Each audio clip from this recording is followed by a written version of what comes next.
third string catcher, first string spy. We are the Spy-Fi guys, and this is The Catcher Was a Spy.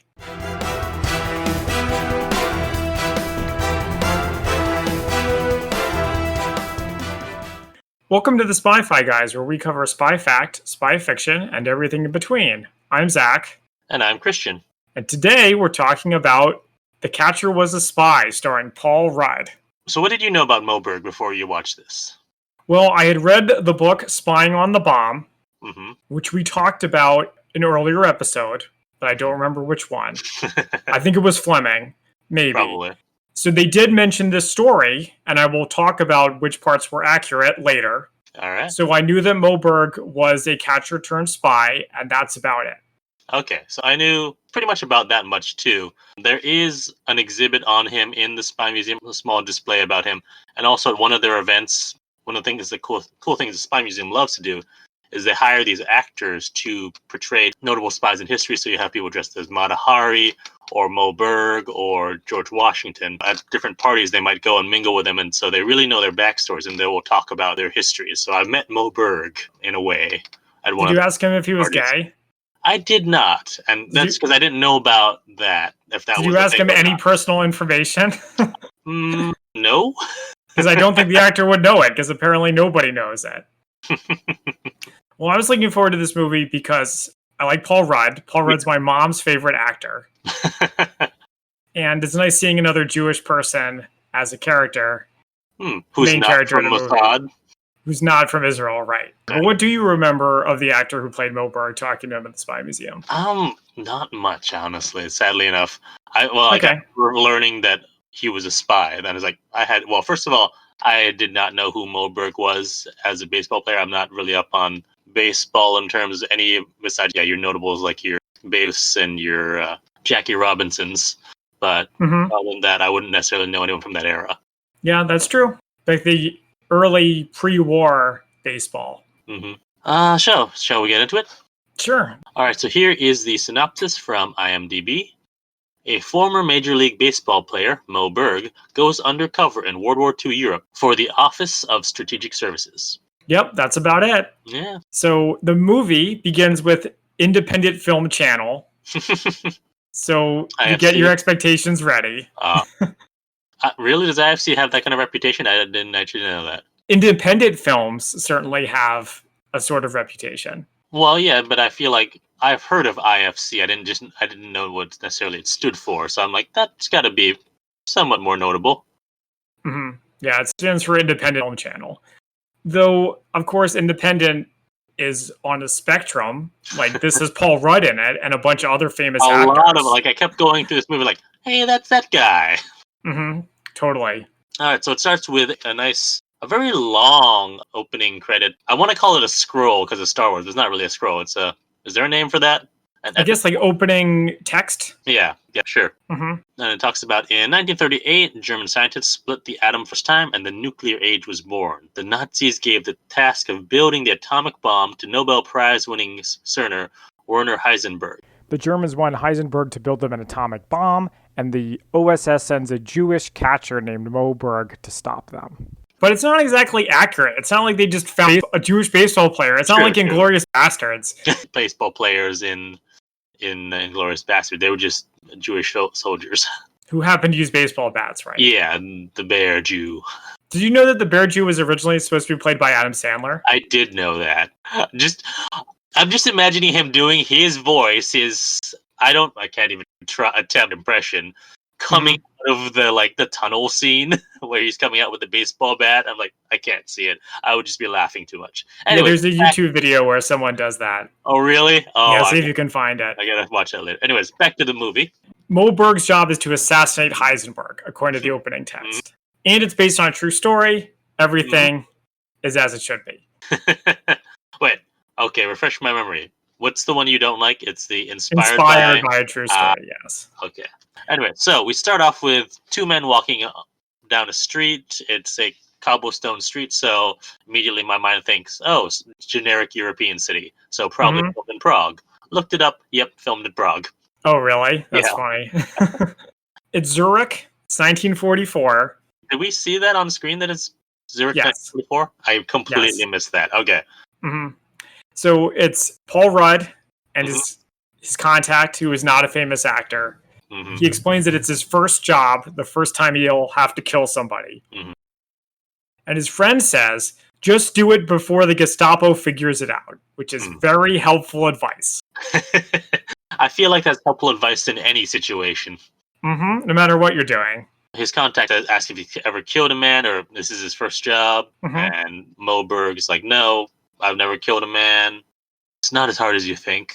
Moberg says, it depends on the man. Which man? The target or the man doing it? Both. If it weren't said by two different people, it'd be a good quote. Yeah, it's a little much. So this sort of thing reminded me of like the beginning of Casino Royale in a way. Yeah, you like to make that comparison. But you mean the black and white scene where Jason Bond's playing that guy? Yeah, that and then he's sitting in popping up. Really? I don't actually remember. I think we've talked about it before on this podcast. Okay, probably. But I mean, it's talking about first kills and that sort of thing. So, and then we go to Moberg entering a restaurant, and he spots a man who, and I'm trying to remember at this point in the movie, do we see Heisenberg or do we see the other guy? What's his name? Scherer? It is Heisenberg. Okay. And I know because I wrote Mark Strong in the notes. I didn't catch that. Well, I didn't think it didn't look like Mark Strong at first to me. It actually looked like who's the guy who played the bad guy in the Watchmen movie? Oh, the actor who plays Ozymandias in the Watchmen movie. He's a somewhat famous name, but I don't remember his name. Well, I thought it was him because it looked like him because he looks like that in the Intimidation Game and also in the Downton Abbey movie. The Intimidation Game or the Imitation Game? Imitation Game. Thank you. Intimidation Game is. It sounds like an asylum horror movie. Kind of. It was the working title for Batman Begins. Oh, okay. Maybe you're just not used to seeing Mark Strong with hair. That's what I was going with. Is like I did not realize it because I've never seen him with hair. He's always bald in movies I've seen, except for when he was Green Sinestro. Lantern. Yeah. But then he just looks like Sinestro. He didn't have that sort of floppy. Like it looked like a bad wig. Yup. Everything about that movie was bad, of course. No, I meant this movie. The hair here? Yeah. Oh. I didn't really notice, but okay. Anyways, so we cut back to playing baseball, and this reminded me of, what's that movie? I am not on my A game this week in terms of references. Man of Steel? Man of Steel, where they play baseball? No, I was gonna go with either 42 or A League of Their Own. Oh, I also meant Superman Returns. I guess I'm off my A game too. It's not just a baseball; it's Fenway Park in Boston. I see our record for terrible accents continues. Which, if I followed baseball, they would be my team, since I'm in between New York and Boston, and I hate New York teams. But I don't care about baseball. Come on, you got to support our local area team, Nats. Yeah, I'm warming up to them. But you got to remember where you come from. Yeah, well, Hawaii has no professional sports team, so I just sort of latch onto where I am. There's no surfing team? Not a team, per se. It's like all individual based. Oh, okay. Well, there ought to be.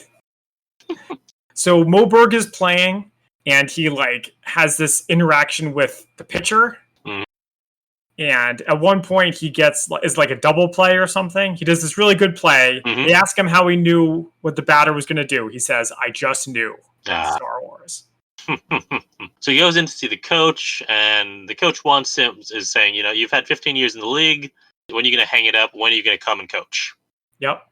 And he's like, I'm going to keep playing until I can't play anymore, basically. That's right. And he asks him about this Japan thing, which is apparently this sort of... It's some kind of publicity goodwill tour with all these all-star players. Which is weird because Berg is not an all-star. True. Well, maybe he played with all of those, because it's also like all-star players, but it's probably after their primes. Probably, yes. I can see that. It's to Japan. They want to know if he speaks Japanese, because he speaks many languages. Yeah. He's a polyglot. He says no. And then meanwhile, there's another player named Dalton who's like, what's the deal with this guy? Talking about Berg. Yeah, Dalton thinks that Berg is gay. Yeah. I don't know what more to say. He's a queer, as they say in Boston. Sorry. That's what they say in the movie, so. They're used to it. There's like a little bit of an action scene here where Berg is in a taxi. The guy recognizes him and he like doesn't want to deal with it.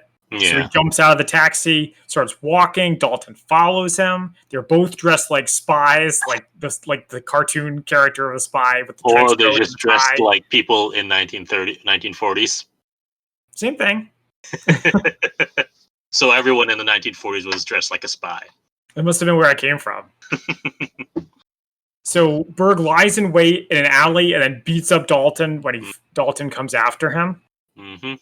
And there's not really too much more to say about that. Dalton wants to know what the deal with him is, and Berg is like, mind your own business. Yeah. And as this is happening, we have a woman setting dinner for two, and she's playing the piano, and Berg comes in and says that he's late. And as she keeps playing, he kisses her, and then they go at it. I was not expecting like that sort of love scene in this. I guess that answers the question of whether or not he's gay, or does it? No, it does not. I mean, there is a spectrum. That's true.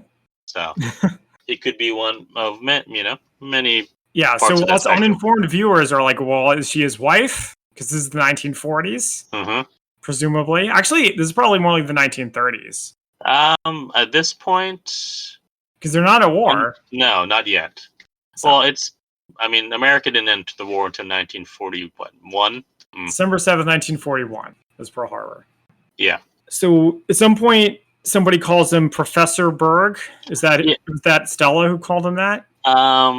Well, first it was the coach called him Professor Berg, and then later on when he's on the radio show, where it's like a game show thing, which I thought that was interesting. The information game. That is this part, right?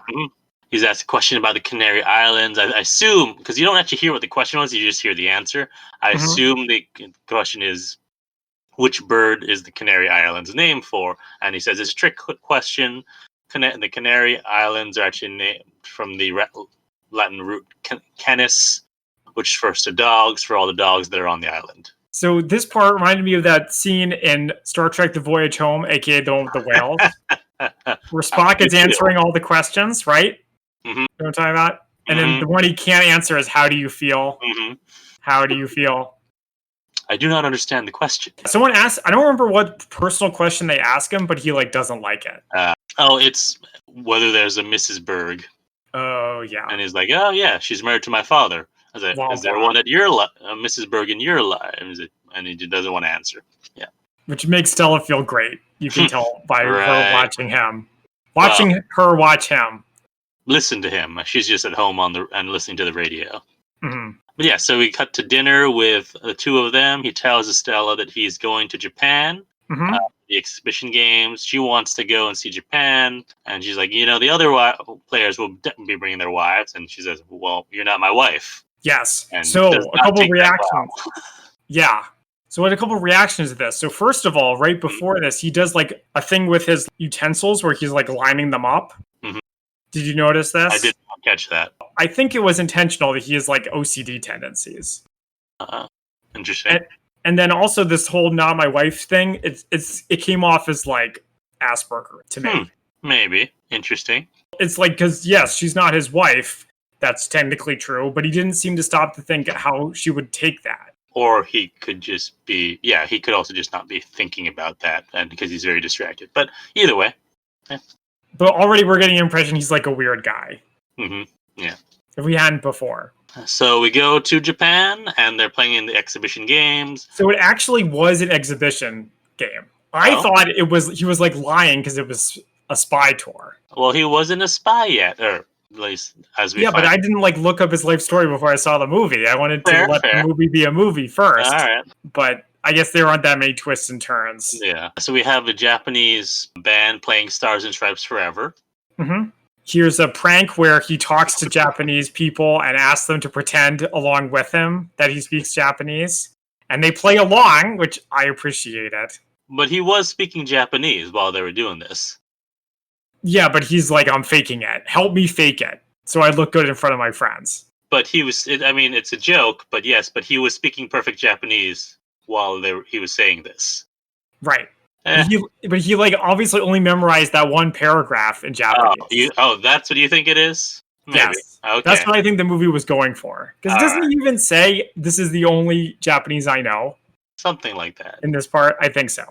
No, he just says this is that I do not speak Japanese. So yeah, okay, maybe that makes sense.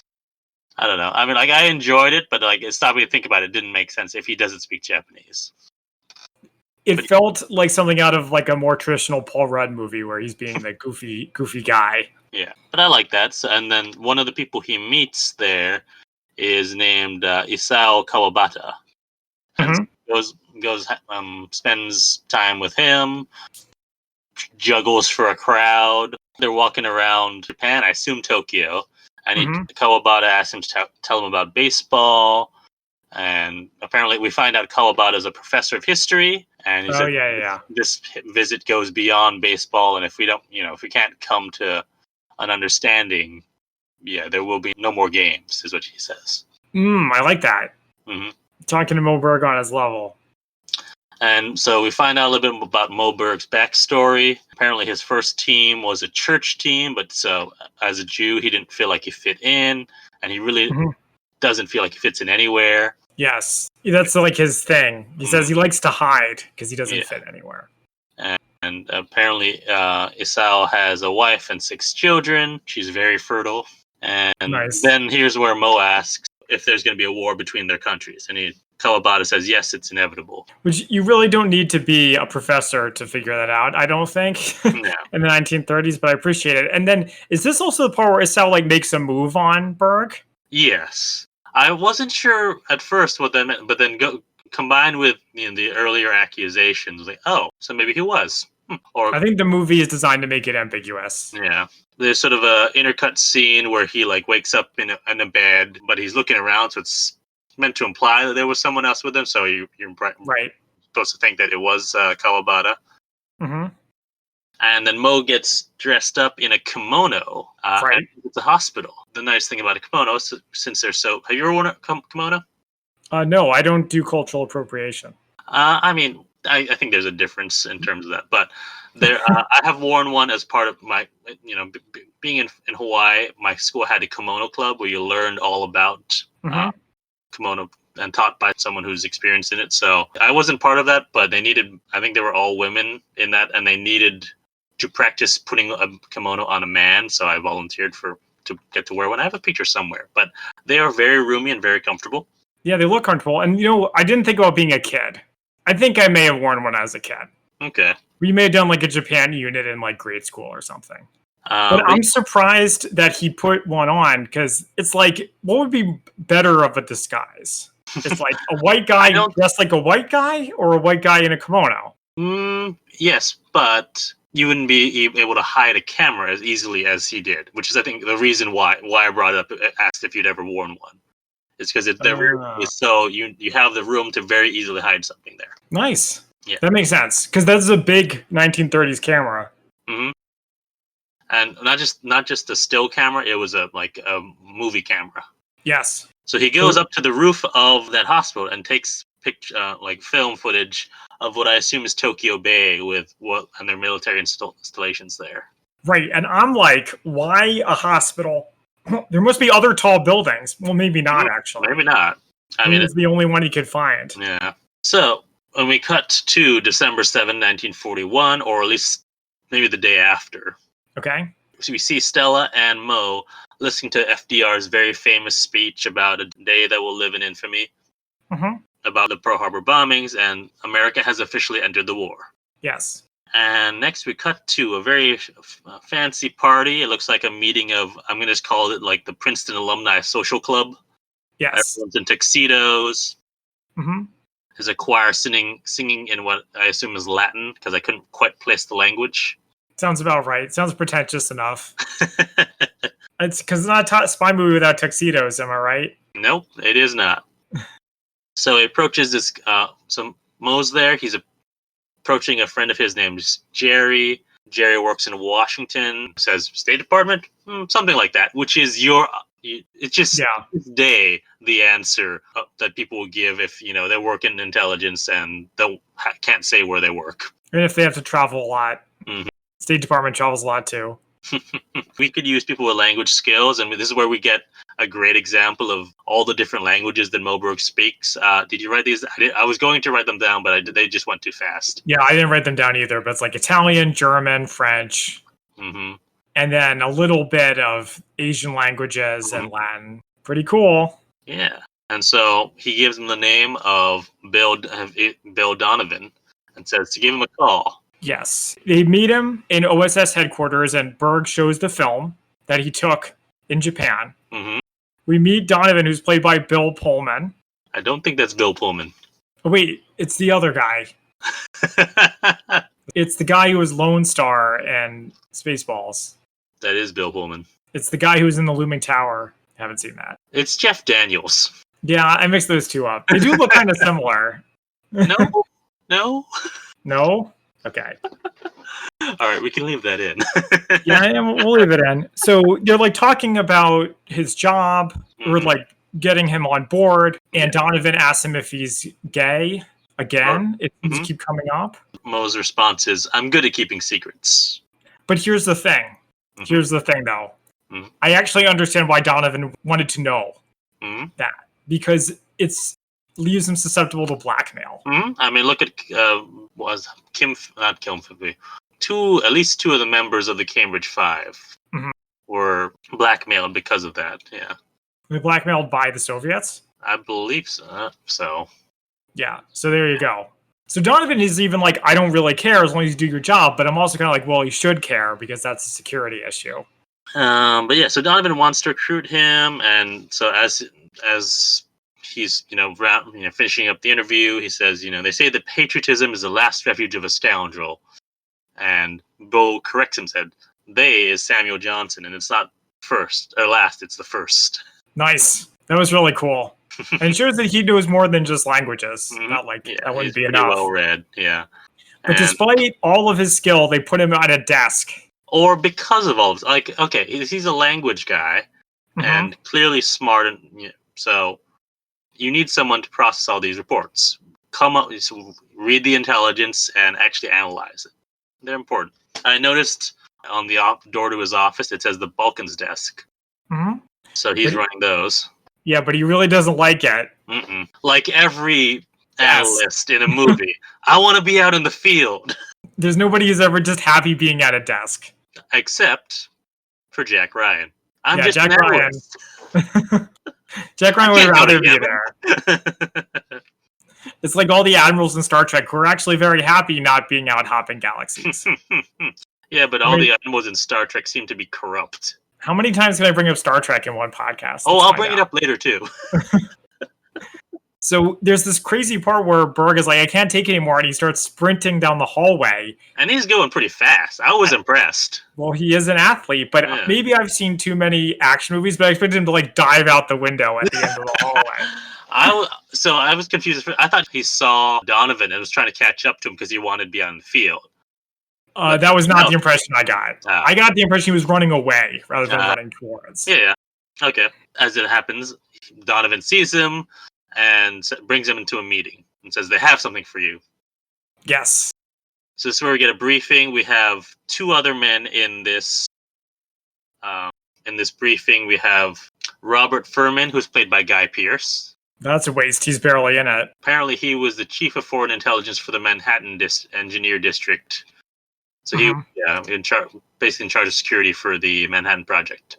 And the other person in this was Samuel Goldschmidt, played by Paul Giamatti, who is a nuclear physicist. Yeah, unlike Jeff Daniels, Paul Giamatti is immediately recognizable. Yeah. The only problem with this mission briefing is they tell us a lot of the same things that the opening text crawl told us. Yeah, but I mean, they have to, at some point, actually brief Berg into it. And I guess at this point, we're far enough into the movie that we could use a reminder. Yeah. They tell him about the Manhattan Project, which I assume most, as a civilian or even as members of OSS, they wouldn't necessarily know about it because it was really secret. I just don't think civilians would know about it. Yeah. This is my uninformed opinion, though. So they explain that they're looking for an Italian scientist named Amaldi. Well, the reason they're looking for him is because he's an associate of Heisenberg, and also that they believe that Heisenberg is working on a bomb. Right. So they're going to get to Heisenberg through him, or at least find out what the situation is. And Amaldi apparently is in Rome, so the three of them are going to go in together. And we get a nice training montage. I love a good training montage. How about you? I knew you would. It reminded me of Age of Heroes. Yeah, I can see that, but I like this one better. Our hero is not a sad sack who's like barely getting by in this one. True. But yeah, so he gets field training, guns, fighting, tradecraft. I like the part where he like runs out ahead of everybody else. Because something to keep in mind. Well, yeah, but also something to keep in mind, and the movie wouldn't really make this clear, is that he's probably much older than everybody else. Oh yeah, that's true. Like he was getting old for the La Liga already at this point. I think he was like 40 when he joined the OSS. Wow. He was born in 1902. So you calculate from there. Mm-hmm. I mean, pretty easily, if this is about 42. Right. But then before he goes out, there's another scene with Stella. Estella. Well, he calls her Stella, so it's not wrong. All right. She's like, "Do you love me?" And he can't answer. Well, he also tells her that he's going overseas, which she didn't know, and I'm leaving tomorrow. Oh, so you're just telling me this now? Right. So more questionable relationship behavior. She does come to see him off when he gets into the car to go to wherever, to the boat with Furman. On the boat to Italy, we get a conversation between Gutschmidt and Berg, where Berg asks about Heisenberg, and apparently they were at a conference together at the University of Michigan right before the war. Go Blue. Actually, I should probably stop singing that before they sue us. But yeah, both of us are big Michigan fans. Unfortunately, we're probably in the middle of the canceled season right now of college football. Oh, yeah, that's right.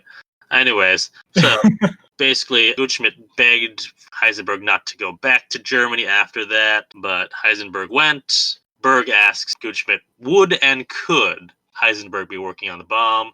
Yes. She said, could he? Yes, he could. He, wants to be the best at everything, but would he? I don't know. Well, that's something that the U.S. scientists struggled with as well. My understanding. Haven't done any in-depth research about this, but I feel like I heard somewhere that they were like, building an atomic bomb will be a real big scientific achievement, so let's do it, because just to see if we can. And then once they did it, they were like, oh, wait, that's kind of the Oppenheimer quote about the destroyer of worlds. Mm-hmm. Right. I'm also kind of like, dude, you're really smart. You didn't like think this through a little bit about what would happen once it was made. Yeah. We also get, I think, the biggest laugh for me in this movie. Oh, yeah? Comes right before a really depressing story, but it's Gutschmidt asking Mo, is like, are you a Jew? And he's like, Jewish. See, I didn't find that funny because I've heard that joke like 100,000 times. Really? I've never heard that joke. Oh, really? Well, I'm glad you liked it then. I laughed a lot because I've literally never heard that joke. But it makes also, is that where the ish suffix comes from? No, okay. No, it's not. It's the word Jewish is just an adjective. Yeah, I know that, but I'm saying, were you making anything ish, something ish? No, I got it. Yeah. It's just, it's very old. Okay. Almost as old as Judaism itself, I bet. Anyways, the depressing story was that apparently that Gutschmidt's parents were taken to Auschwitz, and he contacted Heisenberg, asked him to do whatever he could, and he never heard from him again.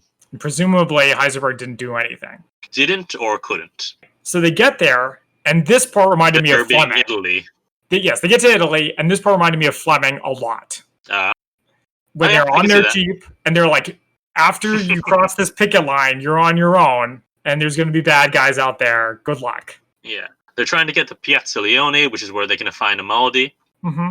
And they're going through all these, bombed out buildings. Germans are still everywhere. Going through all the buildings. One of the soldiers who's right behind Gutschmidt gets shot. They get pinned down. There's grenades. There's a tank. This whole part I hated because it's like such a stereotypical war movie scene. Yeah, and it goes on for really long. It has all the cliches. It has total silence until a guy gets shot. Then it's really loud. You go, I'll cover you. Grenade, and then they all run from the grenade. Someone yelling, go, go, go. Everyone gets saved by a tank. Some of these tropes, they're in every movie because it's true. No, I'm aware of that, but it's still a little bit much. I mean, the main objection to it is that it went on for way too long. It's like, let's get back to the story. I didn't expect the tank. High production values for an independent film channel. Right, yeah. And so we finally get to the area where Amaldi can be found. They're going up the stairs to his apartment, and as they're going up, well, Mo runs ahead, and Gutschmidt is behind him, and he gets grazed by a Nazi who's like right behind him and shoots at him and just grazes his head after Furman kills him. Him being the Nazi, not Gutschmidt. Right. They get to find Amaldi just in time, and Berg gets to use his Italian speak to get the wife, presumably his wife, to let him in. Yeah, Mrs. Amaldi. So they all get together and chat. I guess the imminent danger is over. And Amaldi says that Heisenberg's ambition is... He's ambitious, so he wants to build the bomb. That doesn't necessarily mean that he's going to. So it's again of the case of, yes, he could, but we don't know if he would. Intelligence seems to indicate that Germany is building a reactor, not a bomb. Yeah, well, the intelligence being Amaldi's letters from Heisenberg. The specific questions that he was asking about were more geared towards building a reactor, not necessarily a bomb. And then, is this the part where the British also agree? Yeah, so first of all, we have Donovan arriving in Rome, and Gutschmidt gives his report, and the British believe Gutschmidt. They think that there's no bomb. Yes. And if the British think that should be good enough. The British are really good at this, but no. Yeah, but no. So Donovan's own people believe there's a 20% chance, which Gutschmidt's like maybe more like 10 to 15. But when dealing with an atomic bomb, they're like, it's actually, this reminded me of Bruce Wayne's speech in Batman v Superman. If there's even a 1% chance that he's our enemy. Yeah, people hate that logic. Yeah, they do. And I'm like, but in this case, I don't believe that they should kill Heisenberg, but they should at least investigate more. Yeah, there's really no reason not to investigate more. Yeah, it's not like they're going to kill Superman. There's even a 1% chance that FDR might be a traitor and be a Nazi. We got to kill him. Anyways, funny quote from my wife. When they're like, we need to kill Heisenberg, she said, "Are you certain about it?" I get it. This is a little science humor. Yeah, it's funny that's what he's known for now, not being like a Nazi collaborator. Well, I think it helps, and we find out this later, that after the war he went back to science and became a very anti-nuclear weapons. Right. Actually, have you heard the Heisenberg joke where Heisenberg gets pulled over by a police officer? No. And the officer asks, "Excuse me, sir, do you know how fast you were going?" And Heisenberg says, "No, but I know where I am." That's pretty good. I like that. So Berg wonders if Heisenberg has been stalling the Germans, because they're all smart men that he has working for them, and they should be able to come up with it. But if they haven't done it now, maybe he's trying to delay them so that they can't build the bomb. But Donovan says we have no proof of this, so this is just speculation at this point. Yeah, but it adds a new twist to the story where it's like maybe killing him will help the Germans build a bomb. And it also just really hammers home that Berg doesn't believe that killing him is the right option. It's trying to look that way, like that he's against it, yes. And then we get a scene of Berg in a library, which once I saw this library, I was like, oh yeah, this is definitely Prague, because I've seen this library. Oh, okay. I've not visited it, but I've seen pictures of it. They filmed part of Casino Royale in there. I was like, oh, I know that library. So this is where we get the full explanation of Heisenberg's uncertainty principle, otherwise known as equation 56, which states that you cannot observe the position and the velocity of a particle at the same time, which I actually didn't know what the uncertainty principle was before this. Like, I've heard about it, but... Probably should have mentioned that before we made our jokes about it. Oh, wow. They'll get it. Once they hear this part, they're like, oh, or if they've seen the movie and not just listen to us, they'll get it. I hope you guys didn't Google it while you were waiting for us to tell you that. Donovan finds him in the library. He asks him if he likes libraries. And he says, yeah, it's the only place he really felt like he belonged. And then he asks Berg if he'll be able to kill Heisenberg. And he says, yes. Like emotionally able to kill him. Yeah. I think is what he's getting at. And then we get... I like this part. Berg plays a game of baseball with a bunch of soldiers. He's really good at it. Yep. And this part, you can, again, clearly see that he's a lot older than the soldiers that he's playing with. Eventually, they recognize him. Everyone, surrounds him. He gets a little bit of fame. He signs a baseball. The part I liked was when he's up to bat, and this is already when they know he's a pro, and so they're all like, all right, and they're backing up just because they think he's going to really hit it out of there. And he states what his batting record was, which apparently was terrible, and it still hits like a home run. Yeah, it reminded me of at recess when you're like, this kid's really good, everybody back up. And then he hit it over the fence, which was, instead of a fence, it was a bombed building. Yeah. But throughout this interspersed is a montage of him training to shoot. Mm-hmm. And it starts off with him getting pretty wild shots, and then right down to him going for the center ring every time. Yeah, he wasn't that good at shooting to begin with. Mm-mm. Again, like in Age of Heroes. Okay, so they explain that they're going to have a trap where they're going to invite Heisenberg to give a lecture in Switzerland In Zurich. kill him. Yeah, well, do what they're going to do. Maybe kill him or not. Yeah, and it's going to be a friend of Heisenberg and of Gutschmidt's, Paul Schurer, is the one he'll be the bait. He'll send the invitation. Yeah. And Gutschmidt is conflicted feeling about this because he's like, yeah, I'm helping to kill someone. I'm helping to kill my friend, Heisenberg. Your friend who left your parents to die, my friend, as Han Solo would say. But he's also a fellow member of the scientific community, and True. Apparently they care about that kind of stuff. Mm-hmm. Furman drives him to the border, and there's some guys who are going to bring him into Switzerland, but Furman says, don't trust them. Yeah. And so he meets them, and the guides, they want to rest, but Berg threatens them to keep going. He threatens to kill them. Well, he doesn't threaten that he's going to kill them. He threatens to tell his friends who they just left, who he says are worse than the Gestapo. That's quite the threat. But they should have known better than be talking smack about the client. Yeah. Also, even if it isn't a language. Speak? I like that because I kind of like those scenarios where two people are talking smack about someone in a different language, and they say, "I understand." Basically, starts talking to them in that language, and letting him know that he understood exactly what they were saying. I ain't no typical American. Thank you very much. Yeah. So he finally meets his contact, who is not played by someone famous, and they have this code phrase exchange about losing sheep. I thought it was hilarious. It's a little more just grounded. A terrible code phrase. Yeah, but it works better than most of the ones we usually hear in other spy movies, right? Don't you think so? If you're just shouting out, "I lost my sheep."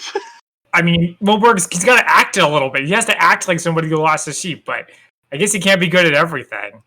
Mm-hmm. Got to put a little inflection into it. But even the contact describes it as nonsense. Yeah.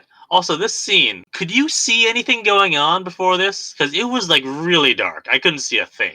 I mean, I just saw them standing there and talking. No, but before, when they're right before they're meeting him, and they're going through the woods. I could barely see anything. It was like, am I watching that episode of Game of Thrones again?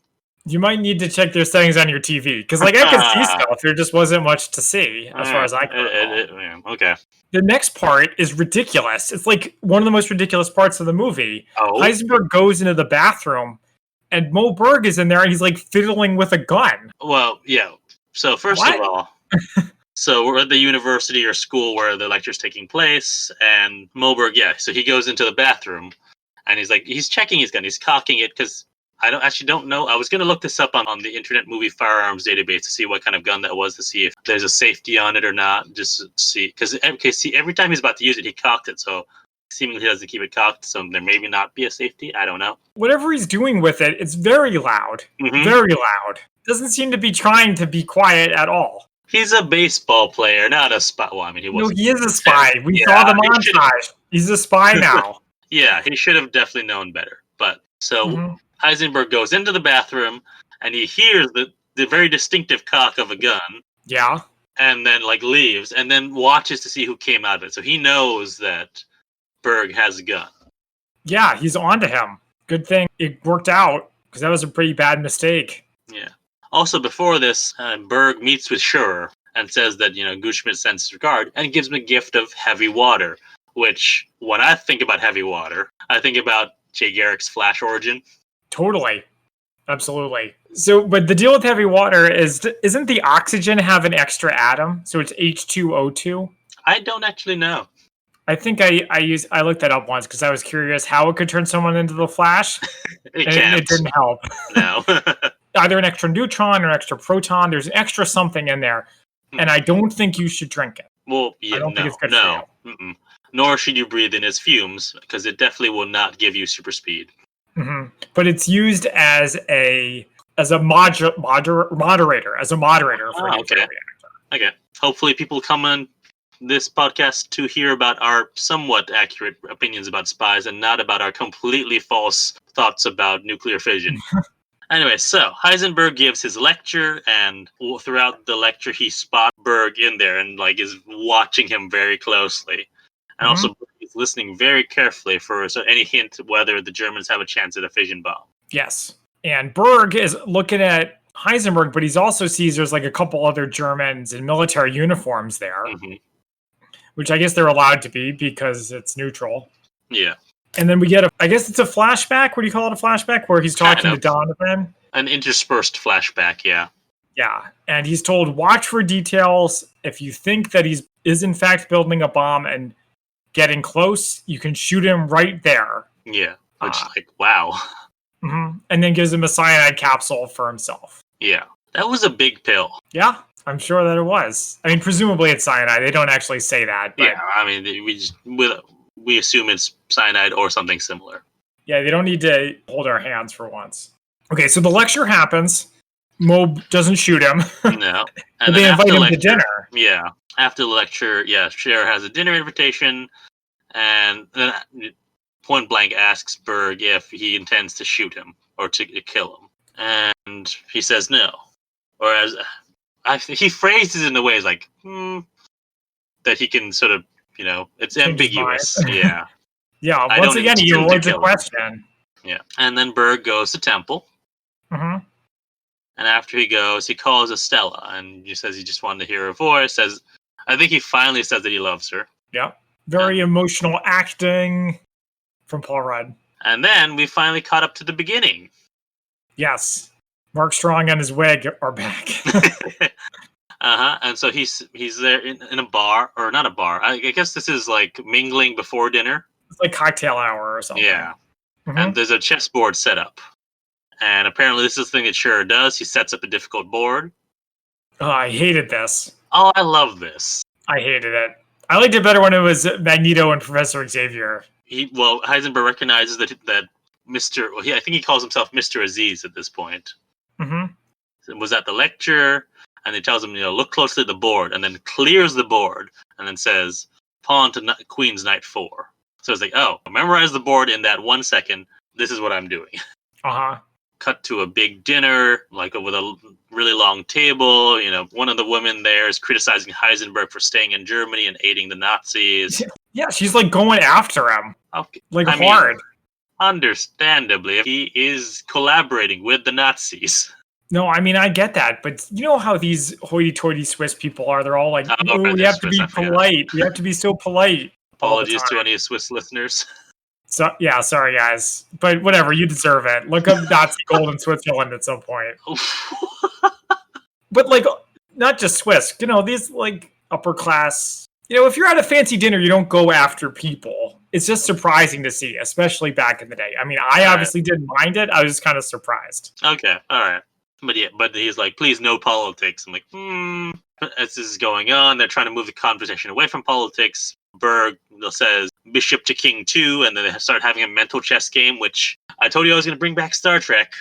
I read a comic like a long time ago where it's like older Spock and Data are having a mental chess game. Then it sounds like this. See, the reason why I don't like this is because it's something that we just see in movies way too often, is like a chess game as like a metaphor for like the real life chess game between our two characters.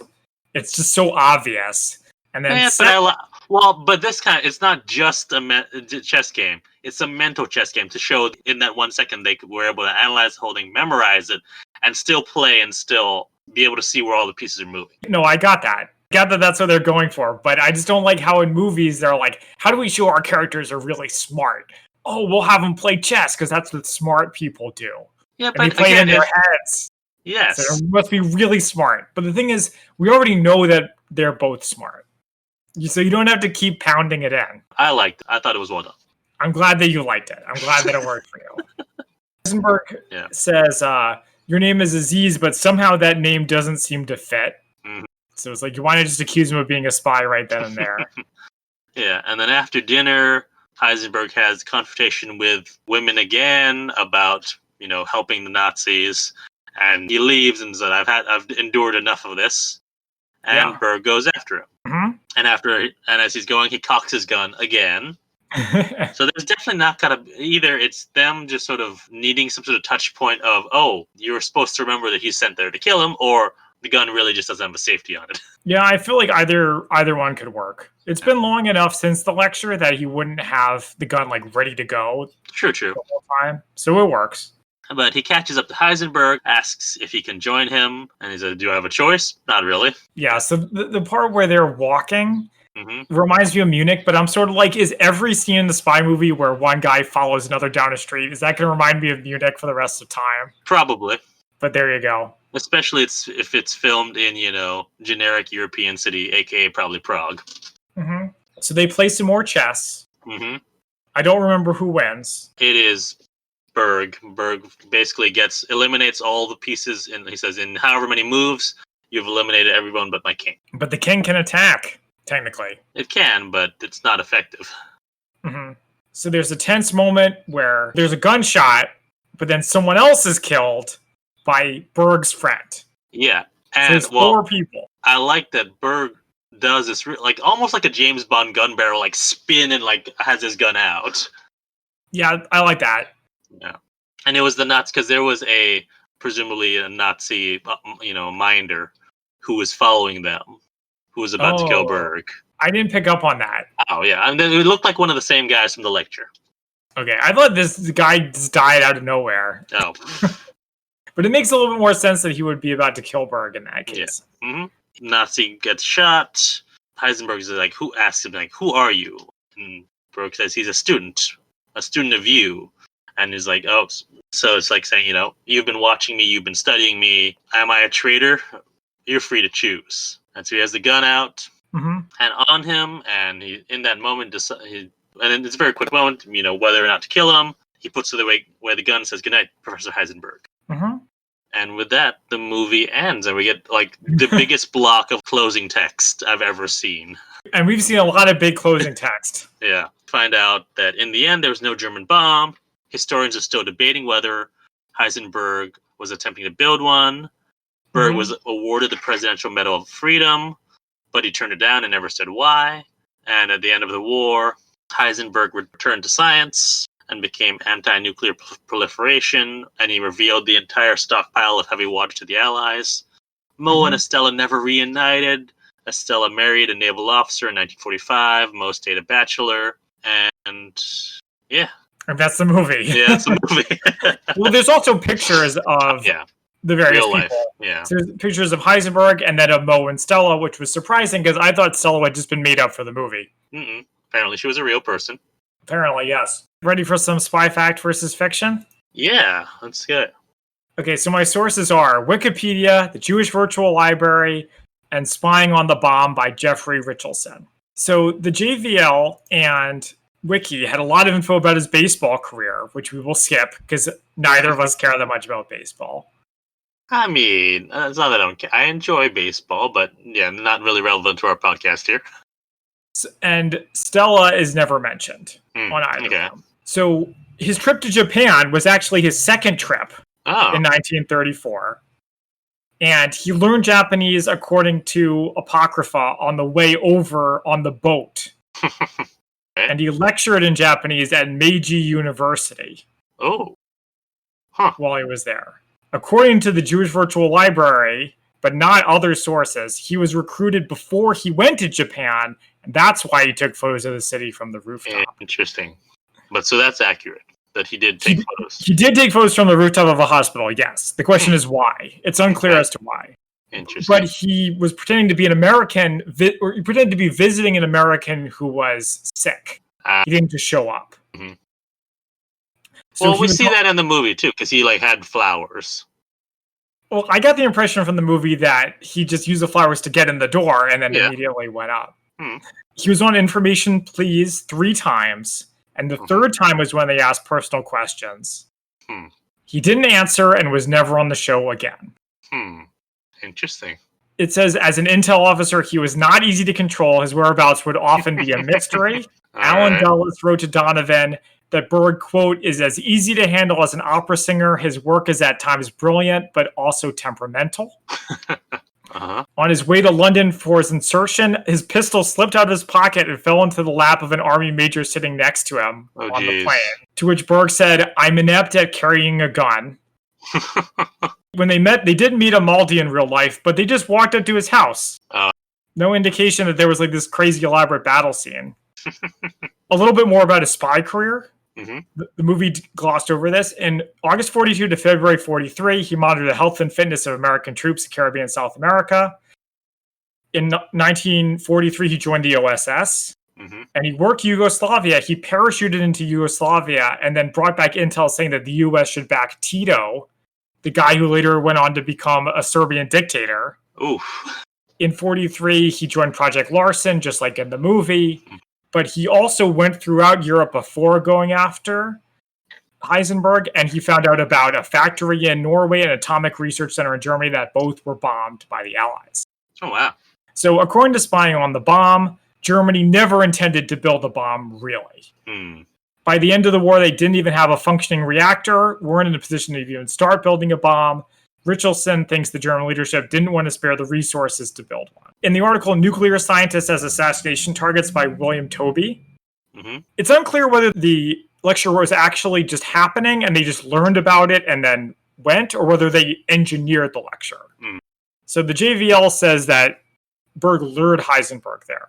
But either way, Berg alone was decided whether or not to kill Heisenberg. And this is according to Richardson now. He was in the lecture and like had to pick up with his very, very limited knowledge of physics how Heisenberg was like feeling about his progress. Oh, wow. He like sort of had to go by like the way the room felt, but he was given authorization to kill him right then and there. Oh, wow. That is surprising.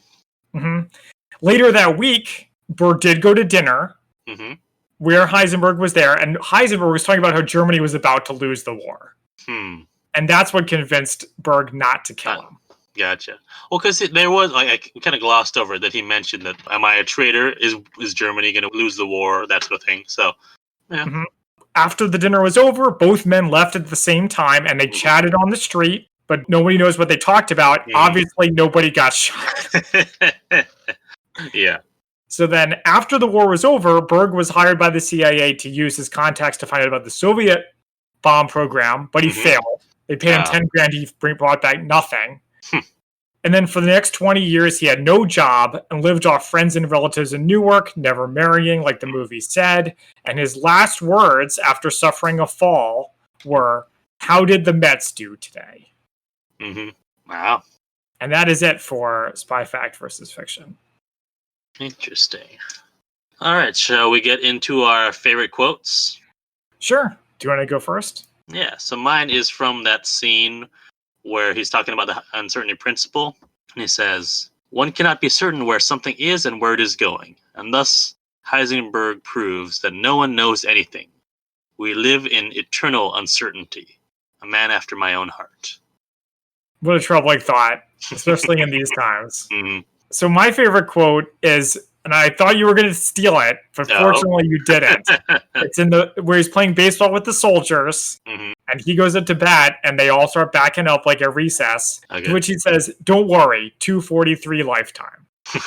It's pretty good. Okay, so I don't know how batting statistics work. Do you? Sure. It's every time you're at bat versus every time you get a hit.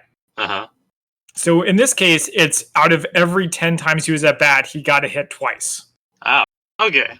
Is this the movie where they're like, baseball is a game where you can fail half the time and still be considered a superstar? Was that this movie? Maybe. I don't remember. I feel like if anything, that would have been in the talk when he's in Japan with the other guy. but I don't remember. That, of course, is something that motivational speakers like to bring up, is that even like the best baseball players ever only get a hit like half the time, maybe even less. It's just the way the averages work. Okay. All right, so now it is time for our ratings on a scale of 1 to 10 martinis, 1 being an absolutely terrible, almost as bad as Hudson Hawk's spy movie, and 10 being the greatest, even better than Mission Impossible Ghost Protocol spy movie. How would you rate The Catcher Was a Spy? Wow. Well, with that sort of lead-in, I'm going to give it a 6. It's a pretty average movie. I enjoyed it. I enjoyed Paul Rudd. I thought the spying, there wasn't too much of it. I mean, like actual spying. I like the montage of him training to be a spy, but he didn't do too much actual spying. Like, if I'd heard more about some of the other stories in his spy career, that would have been great. I would give it more than a 6, but since it was just this story, yeah, a 6. All right. I will give it a 4 out of 10 because I felt like this was like slightly below average. All right. Although I felt like there was a decent amount of spying, a lot didn't work. I've already mentioned the really long battle scene. So there's like a question of whether or not he's gay that the movie asks, but then never answers. And I understand that in real life, sometimes questions are left unanswered, but then why put it in the movie at all if you're just going to blue ball your audience? And then I felt like the climax, like the whole movie is built around killing Heisenberg or not, but then the climax didn't like work. Fair. I didn't feel like it's supposed to escalate to tension and then drop. But there was never a point of like peak tension, I felt. Did you? I mean, there was tension, and then it very quickly just went away. So my reading from reading Spying on the Bomb is that the lecture scene was like the critical moment. So I would have had it be everything's building up to the lecture and then have that be the moment of peak tension. Berg is like looking around. He's got his hand on the gun. The music's going up because it's like a big high profile, like Malcolm X style assassination in front of a bunch of people. And then it backs off, you know? Okay. Or I had this idea that because Mo Berg is a really interesting person. He's mysterious. He has all these skills. He's a baseball player. It's like, you know what it's like? It's like Monday Night Jihad. Did I ever tell you about this? No. Okay, I apologize if this is going on a lot longer than it's supposed to. But my brother gave me this book called Monday Night Jihad, and it's by an NFL kicker. Okay. The main character is like Pat Tillman, where he's an NFL player who becomes a soldier. And then the plot is totally ridiculous. It makes Tom Clancy look like John Le Carre. But anyway, but Mo Berg did that in real life. So I feel like if you want to make a movie about it, it should be like totally over the top Hollywood ridiculous. Basically what I wanted to see was have him throw a baseball and then throw a grenade like a baseball. Right? The opportunity was right there. It was right there. But I guess that's not what you're going to get from the IFC. No, it isn't. All right. Well, is there anything else you want to talk about? No, I don't think so. Well, thank you for joining us. You can find us on social media at the Spy-Fi Guys on Facebook, Twitter, and Instagram. Until next time, I'm Christian. And I'm Zach. And we are the Spy-Fi Guys, signing off. Thank you for listening to the Spy-Fi Guys. If you enjoyed our podcast, please be sure to give us a 5-star rating on iTunes. The theme song from this podcast is Mistake the Getaway by Kevin MacLeod from Incompetech.com. Licensed under Creative Commons by Attribution 3.0. Films, books, and television shows reviewed by our podcast are the intellectual property of their respective copyright holders, and no infringement is intended. This is a personal podcast. Any views, statements, or opinions expressed in this podcast are personal and belong solely to the participants. They do not represent those of people, institutions, or organizations that the participants may or may not be associated with in a professional or personal capacity unless explicitly stated. Any views or opinions are not intended to malign any religion, ethnic group, club, organization, company, or individual. You can find our podcast on social media at The Spy-Fi Guys on Facebook, Twitter, and Instagram.